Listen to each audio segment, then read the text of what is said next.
Hi, in part 2 of this video, we're going to talk about lactose-free milk. Just a reminder, in part 1, we just talked about what is lactose intolerance and why people, when they drink milk or eat yogurt or dairies, they get tummy cramp, diarrhea, gases, bloating, because the milk contains lactose, disaccharide, which the body cannot digest, because it needs an enzyme called lactase to break it down into glucose and galactose. And when we don't have that enzyme or lack of that enzyme, that lactose ferment and cause all of these troubles. And we also talked about immobilization of enzyme. So we try to immobilize enzyme lactase so it can break down the lactose to glucose and galactose. I recommend you to watch part 1 if you didn't see it yet. In part 2, which is this one, we're going to talk about lactose-free milk, and I will explain everything step by step. Finally, we're going to talk about testing the milk to check that the lactose inside the milk has been converted to glucose and galactose. So let's start part 2. So coming now to step by step of making lactose-free milk. So in the lab, before you start, what do you need to have? You need to have lactase enzyme. We get that from lactase tablets. We need to have a mortar. We need to have beakers. We need to have a magnetic stirrer. We need to have another magnetic stirrer but with hot plate. We need to have alginate powder, another beaker. We need to have calcium chloride powder to make solutions. And we need to have a syringe. I think 5 mils, 10 mils would do. And we need to have milk. Recommended to have semi-skimmed milk because less fat, so it will be easy to observe the change of color when what? When the lactose is converted to glucose, and you're gonna use strips of glucose. You can see here we have 2 lines of color. The second one, bottom one, is called glucose. So these strips will tell you if we have more glucose, the color will get darker, as you can see here. So this is what we need to have before you start the experiment. Okay, so let's start now. Step 1, preparing a lactase solution. About the quantities, the volumes, the exact one, I will let you know about them in the lab. But now just take few tablets of the enzyme and then crush them in a mortar. And when they become powder, dissolve them in certain volume of water.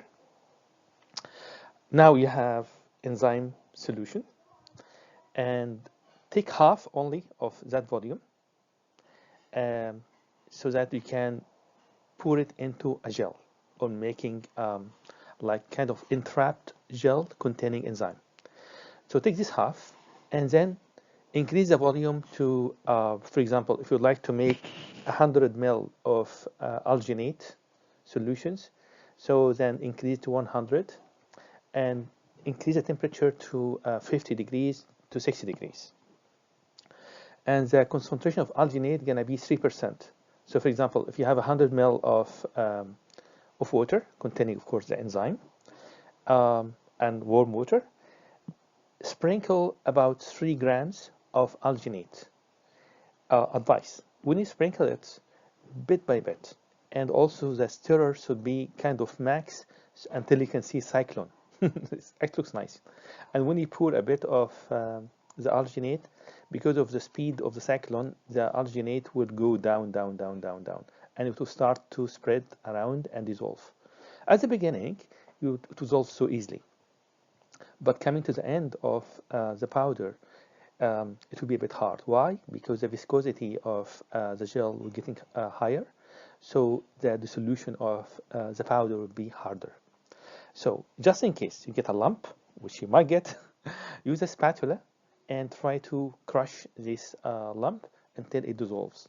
Once it dissolves, the solution will become so nice like this one. So now what do I have?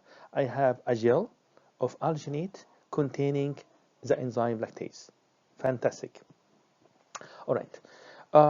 Next step, we need to prepare calcium chloride solutions. 2% of calcium chloride will be dissolved. I think we need to make big quantity, big volume of this one.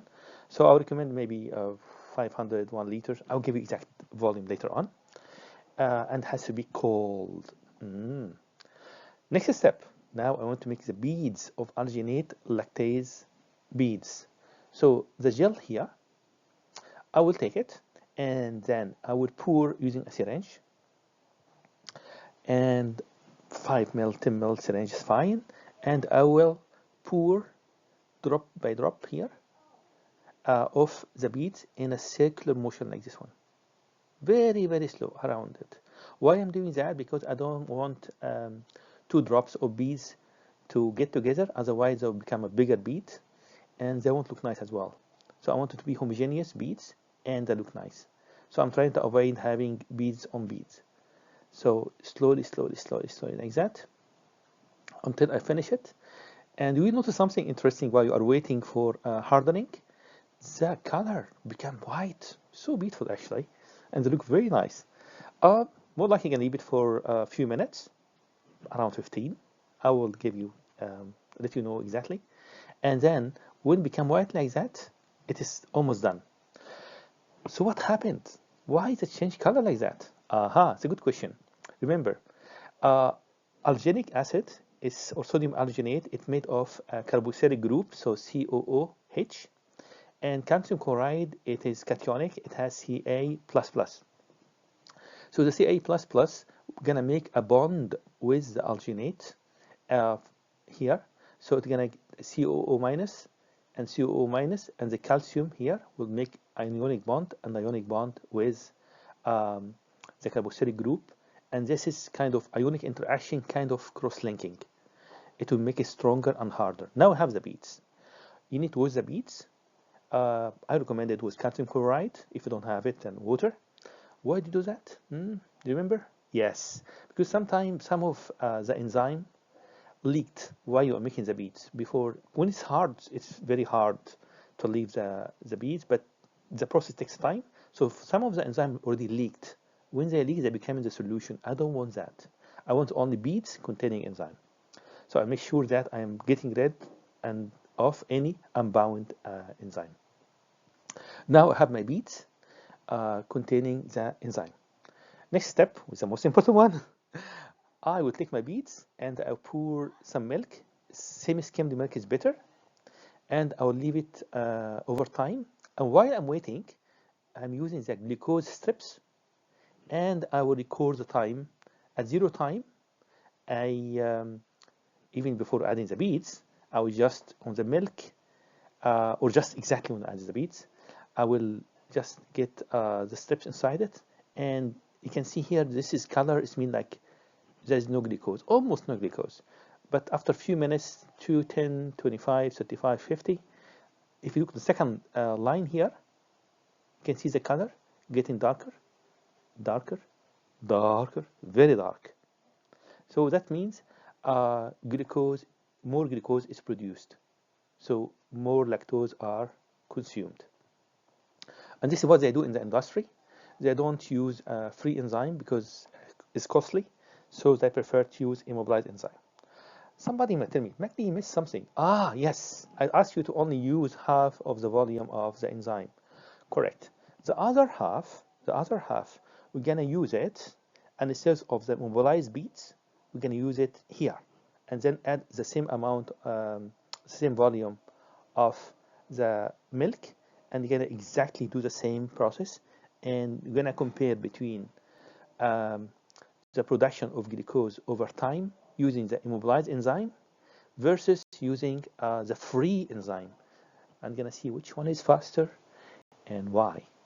Think about it. Thank you for watching. Bye-bye.